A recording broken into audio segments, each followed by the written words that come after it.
Hey everyone, this is Jeremy Osterberger with BIC Magazine. I'm pleased to be joined here today with Rakhi Oli, Global Strategy and Partnerships Leader, Low Carbon Business Segment for Flowserve. Hey, Rakhi's an energy leader with a profound interest in progressing responsible energy transition. On the professional front, Rakhi has 20 years of multifunctional global industry experience developing and executing multi-billion-dollar energy infrastructure projects and leading project engineering, technical design, and operations. In her current role, Rakhi supports developing market penetration, strategic industry partnerships, new products, markets, and development, and stakeholder engagement, working closely with the executive leadership at Flowserve. She is an LNG, hydrogen, and technology thought leader. She will be chairing the third American Hydrogen Forum in Houston this March. Rakhi, thanks so much for hanging out with us. Hey, thanks, Jeremy, for the high praise and warm introductions. Glad to be here today and looking forward to an insightful discussion with you. I love it. Yeah, thank you so much for hanging out. So, Rakhi, let's get right into it. You have significant experience in LNG project development. Energy transition is one of the hottest topics in the industry nowadays, and LNG is being looked at as a key enabler. Could you explain the role of LNG in energy transition, and maybe highlight both the pros and the cons of LNG, and we'll get to hydrogen in a minute.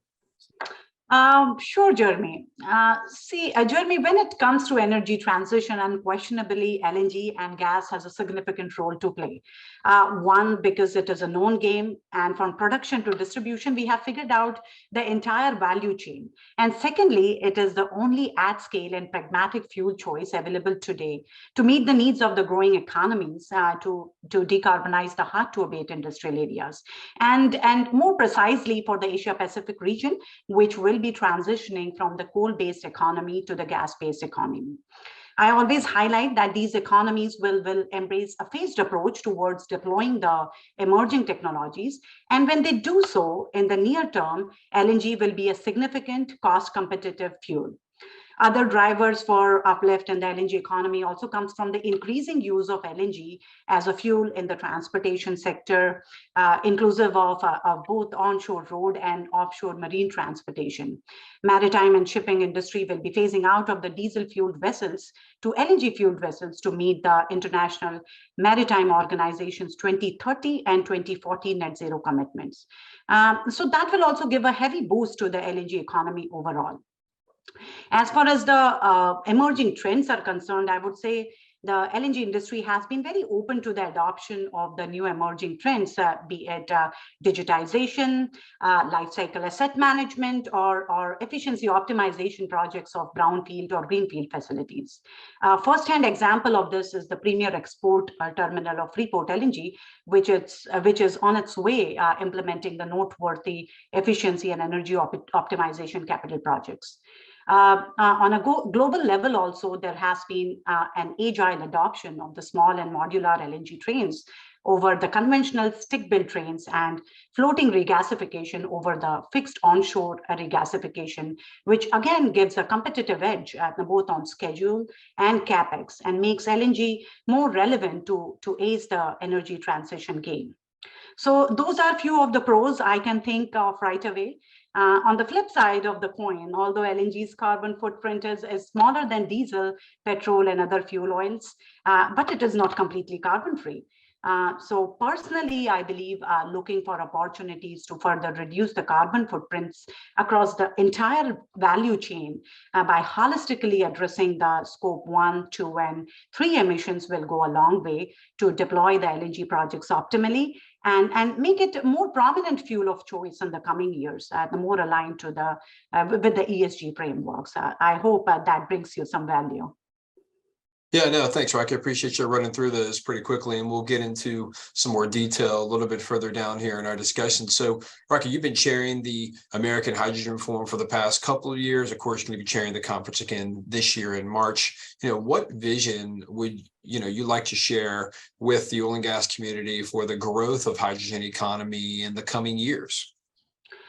Great question, Jeremy, and I'm really glad you asked that question because I've put a lot of thoughts to pencil my vision on hydrogen economy last year when I chaired the American Hydrogen Forum. So, Jeremy, there is no doubt that hydrogen is a game changer in energy transition.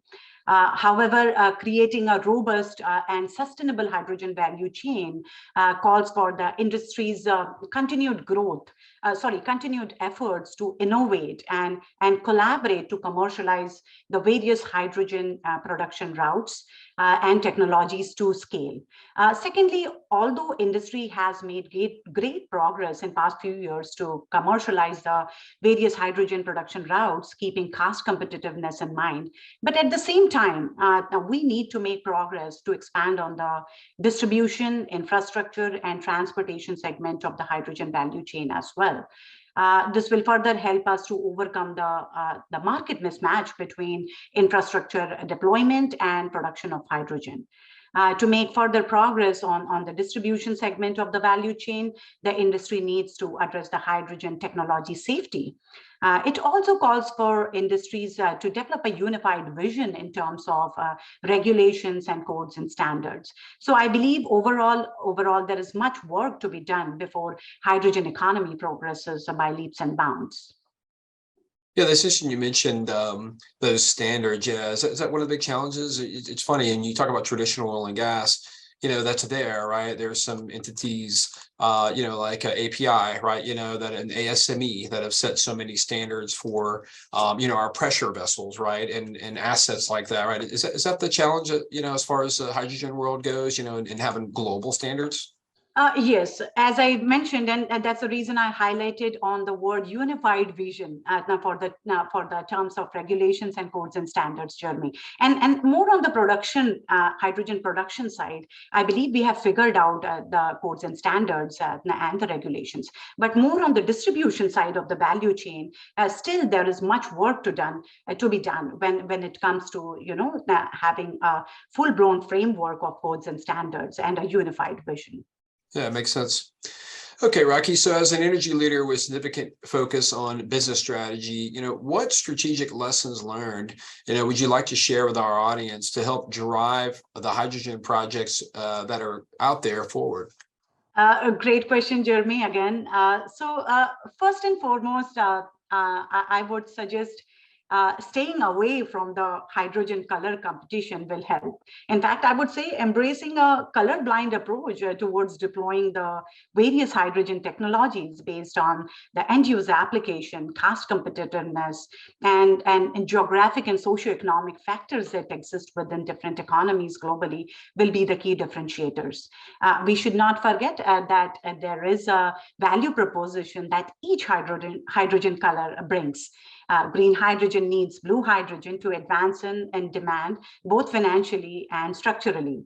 I might sound a bit philosophical here, Jeremy, but I believe that the energy tapestry will have the green, gray, blue, turquoise, and many other colors in the near term until we develop the price competitive green technologies at scale to meet the humongous energy demands. One more aspect I would like to highlight is that there is very minimal financial market at this time for trading hydrogen or hydrogen derivatives. Producers, of course, cannot take any future contracts to guarantee the price of hydrogen that they produce. And that is where the entire debate on financing the hydrogen economy and capital projects begin. So it is very pertinent for the policymakers, financiers, banking institutions, along with the buyers and developers to come together to further develop the financial market for trading hydrogen. I'm sure it will further support to build the frameworks and commercial structuring for executing the long-term sales agreement on the hydrogen capital projects. And doing this will go a long way for the progression of the hydrogen economy in the coming years. Yeah, it's interesting you talk about the various colors of hydrogen, Rakhi. I was reading this week that about 75% of the hydrogen investment for refining in petrochemical or traditional downstream in the US, about 75% has really been around gray hydrogen, which is fossil fuel based, hydrogen. So that cost to value, margin has got to be more advantaged, for the refining petrochemical community to maybe embrace blue and green hydrogen. Yeah. And as I said, in the near term, at least, having a colorblind approach will be more cohesive to make the best utilization of the hydrogen economy and progress it in the right direction. Makes sense. So would an effective ESG strategy strengthen the competitiveness of U.S. hydrogen projects, and how is it relevant to the energy transition? Spot on, Jeremy. Very good question. And undoubtedly, the expression environmental, social, and governance (ESG) is everywhere at this moment. It is a C-suite agenda issue, and we hear different opinions on how it has affected the various energy sectors, organizations, and baseload projects development in general. To be very honest, how relevant it is to the hydrogen economy and energy transition in general is a tricky question, because the principles and matrix of ESG represents a complete revolution in how corporations or capital projects executed by these corporations are managed, measured, and operated. And given the state that the clean hydrogen, or for that matter, even green LNG industry is still a nascent market, there is a lot to evolve and learn before we implement the comprehensive ESG matrix to them cost optimally. Nevertheless, bringing the generic lessons learned from the LNG and gas industry, personally, I believe for the budding hydrogen infrastructure companies, the rising focus on ESG can provide a tailwind to their business, as they are already helping countries achieve their environmental targets by displacing coal and oil and supporting the development of renewables. Needless to say, the ESG frameworks has received impetus with bullish government policies, which further strengthens and supports its adoption and implementation. So I have no doubts that a strong ESG profile can contribute to stronger credit ratings and eventually potentially stronger capital flows, which in turn could lead to lower capital costs. So if not in the near term, in the longer run, investments made towards ESG definitely pays off. But again, as you mentioned, we cannot forget that we are trying to optimize around a lot of different ESG parameters, more than 150 measures today. So it will be an evolving journey to see how relevant it would be to strengthen the competitiveness of the US hydrogen projects and energy transition in general in the coming years. Interesting, Rakhi. So how do you see LNG and hydrogen working together? Wow, great question. See, Jeremy, again, I believe we agree that there is no single pathway to decarbonization. Mm-hmm. And the phrase energy transition reminds us this all the time, that it is a journey and not a destination. So it should be one step at a time approach. Nevertheless, at each step, we will see one fuel piggybacking on the other to create the optimal synergy between cost competitiveness and the value proposition offered by that technology or fuel source. So let's take a step back and look at the precursors required to bring the mega hydrogen projects to fruition. So I believe you'll agree that the question of getting hydrogen to where it needs to be consumed, it's still not answered. One challenge is the limited existing hydrogen pipeline structure. Of course, shipping hydrogen would be another route, but again, it involves building one plant to liquefy the gas first, a second one to convert it back to the gas before consumption at the destination. So, of course, beyond the scale-up and technology risk, a project might also involve building pipelines, liquefaction plants, and maybe an on-site wind or solar energy farm if we want to secure the green electricity for the green hydrogen projects. And with all these challenges in place, the synergies between the hydrogen and LNG value chain, or for that matter, any emerging future fuels to retrofit the existing pipeline infrastructure would be a significant aspect to look into. Just to give you a perspective, there are more than 3 million miles of natural gas pipelines in the United States alone, if my memory serves me right, and several miles more around the world. So I believe the first step would be to think how we can retrofit this tremendous pipeline infrastructure to overcome the distribution challenge and progress the hydrogen economy fourfold. Second wave would be to look into that wherever we have more supply of natural gas resources, how we can monetize the opportunity to convert the gas molecules into hydrogen closest to where it's needed so that we overcome the transportation challenges. And to your point, unlike the cheaper and somewhat dirtier gray cousin of hydrogen, I believe retrofitting blue hydrogen with CCUS would allow us to use our existing assets while still achieving lower GHG emissions goal.